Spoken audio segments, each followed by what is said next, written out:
Lionel Messi's life isn't what you think it is. He's the GOAT now. But what if I told you that years back, he should have never even made it? From the accident that almost killed him to his record-breaking moment as a pro. This is the story of how Messi made it to the top.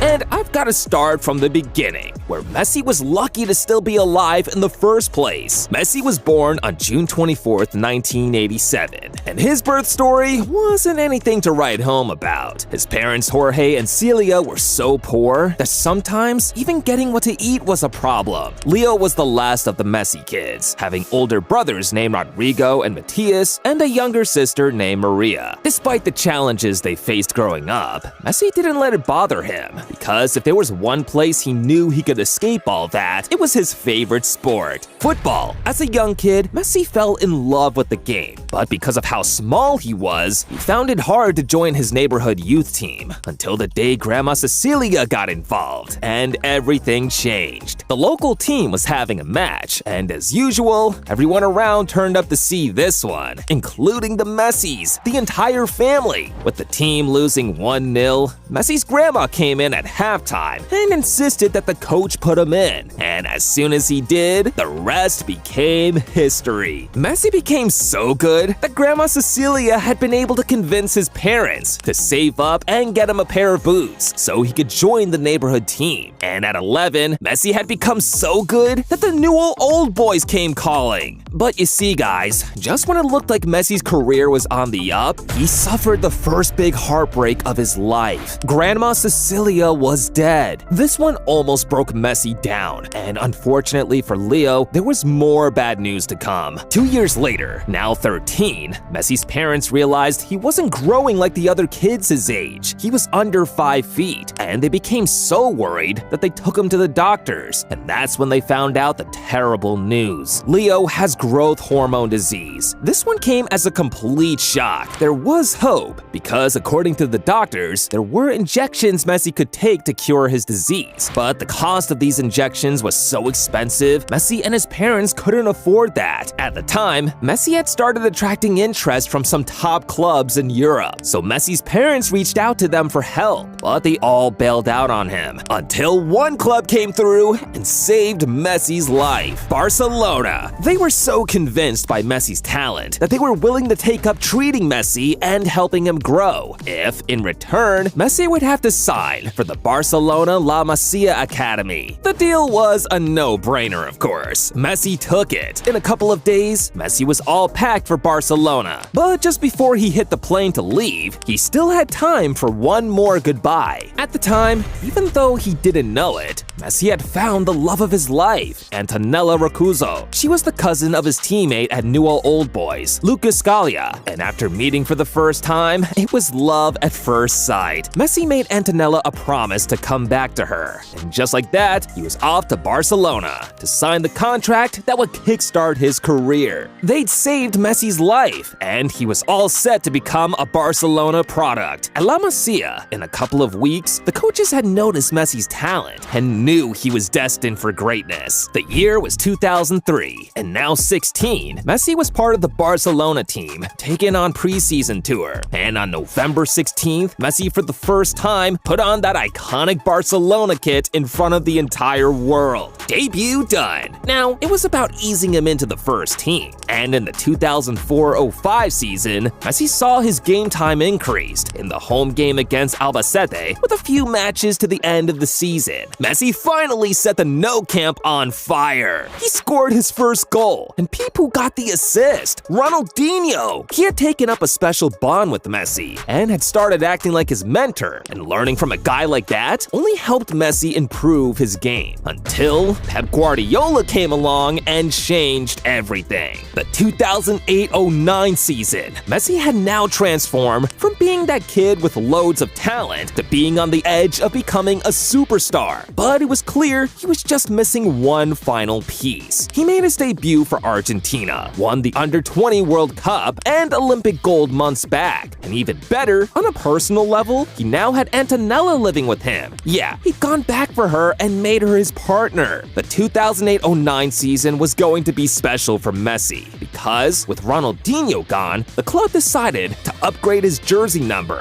from 19 to the iconic 10. Pep brought a new system that made Messi central to the team's style of play, and the results? Barcelona won the treble, with the highlight being that Messi header in the Champions League final. That season, in 38 games, Messi bagged a staggering 38 goals and 19 assists in all competitions, and this form was enough to get him crowned as the best player in the world, the Ballon d'Or. In 2010, Messi continued in the same fashion, winning the Ballon d'Or again. Not quite at the same level as a team, but on a personal level, Messi's numbers were up. This time with 47 goals and 12 assists in 53 games. And in 2011, he made it a hat trick of Ballon d'Ors. This time, finally hitting the 50-goal mark for Barcelona, with 53 goals and 27 assists in all competitions, and going too clear of his new rival. At the time, the Messi and Ronaldo rivalry was just starting to heat up. Ronaldo had transferred to Real Madrid a season back, and El Clasico was now as heated as ever. 3 Ballon d'Ors! Surely there was no way he was going to add a 4th, right? I mean, he couldn't. He just absolutely could not do it. Of course he did! He's Messi! 2012 was a special year for Messi, because towards the end of it, he broke Gerd Muller's long-standing record for having the most goals in a calendar, hitting 91 goals in 2012. He had more goals than the Champions League winners that year. 2012 was also the year Messi had his first kid, Thiago, meaning that scrawny tiny kid all those years back was now a dad. But after 2012, with the exit of Pep Guardiola, Messi and Barcelona struggled. Ronaldo won the Ballon d'Or twice in 2013 and 2014 to reduce the gap to 2. And 2014 must have been a pretty low year for Messi. Because of the international scene, he came within inches of winning the ultimate one, but watched it slip away. Despite winning the World Cup Golden Ball as the competition's best player, Messi and his Argentina team lost the final to Germany. The international disappointment didn't end there. In 2015 and 2016, he lost back-to-back Copa America finals, leading to many people calling him cursed and saying he never matched up to Maradona. Despite extending the Ballon d'Or gap between him and Ronaldo to 2 again, after winning it in 2015, another treble year, it started going downhill for Messi and Barca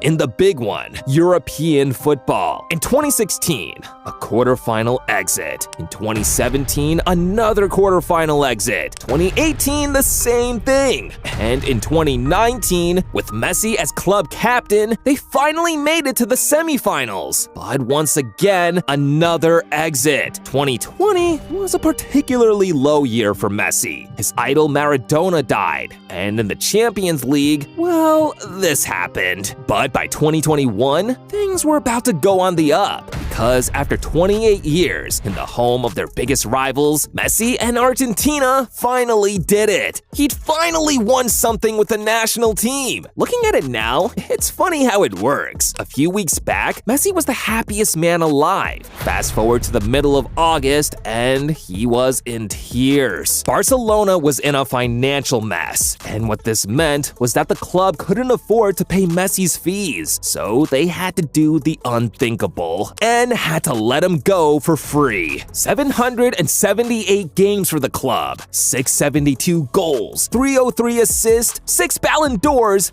10 La Ligas, and 4 Champions League wins. The list of his awards at the club that saved his life was incredible. Still, Messi's the ultimate pro, so he packed his bags, went to Paris, and the following year, he made history again, the 2022 World Cup. And Messi had publicly announced announced that this was going to be his last. Together, the team decided to rally around him, giving him one final push. And on a historic night in Lusail, after getting to a chaotic 3-3 final against France, Gonzalo Montiel made sure Messi would go down as the undisputed GOAT. It really was that, Grandma! Messi had done it! World champion at last! Unfortunately, Messi's time at PSG wasn't what he thought it'd be, because even though he'd won the league and French Cup twice, they got knocked out of the Champions League in the round of 16 twice. And with that, Messi decided his European adventure was over. So he packed his bags again, and this time he was on a plane to Miami. Enter Miami, Messi's new home, with 726 goals and 346 assists in 894 matches. Messi's undoubtedly the best, and these days he'd rather just chill with his kids, play with his new teammates stateside, or drink and watch all the videos on Goal Zone, the one he subscribed to.